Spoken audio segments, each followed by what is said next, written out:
Arcade's at it again, and Mwada Arco is busy at work not just creating two Koenskayas, but the first beast in arcade history, Queen Draco. What's up with her and the new Gilgmesh? Introduced in London as a mysterious figure, in incomplete form, the source of singularities in Arcade's Divergent story, attempting what Goetia did in the other timeline, aka Mobile, as we know it, but where she differs is her goal. Instead of incinerating humanity, she wants to make the human order vanish entirely. Also, in her attempt to create the demon god pillars, instead what came to be what we call demon brilliance, named by Ozymandias in Lost Jerusalem, the Camelot replacement. He also referred to her as something along the lines of the Great Beast, and they take the forms of dragon heads, befitting of her draconic nature. Moving on to Babylon, she brought the soul of Nebuchadnezzar to the Singularity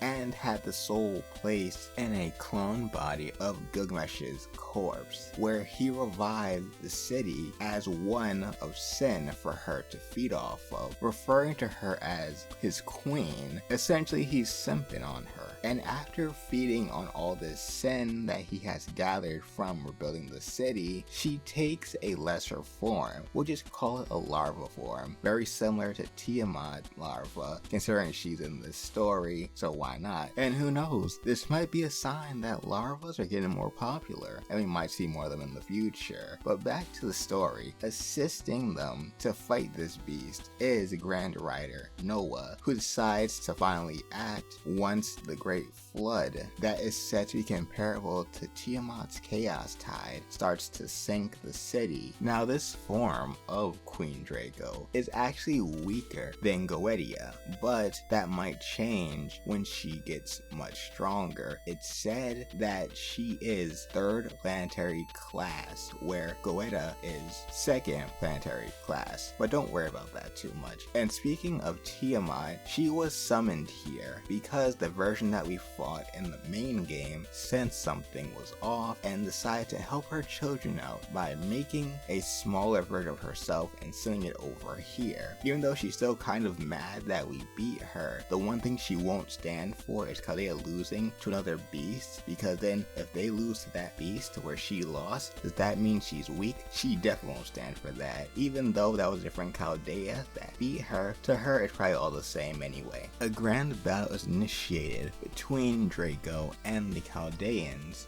but she was just playing around, as she mentions when she's retreating that she is now on the path to full Beasthood, and at the next time she faces them, she'll be much stronger, and she'll probably have a much stronger form, a bit more pleasing, of some more vocal individuals' tastes. In the final singularity that is named Nero Harlot. As of now, her story is incomplete, and we only have to wait until the next singularity in Arcade to find out where her story is going to end and what next will come for Arcade's story. But if you guys like this video and you want to know when my next video related to Beast comes out, then I would recommend subscribing and maybe even check out the Patreon to give me some support, and there are some benefits in it for you if you choose to play a role in that. Have a fantastic day, and I'll catch you guys next time.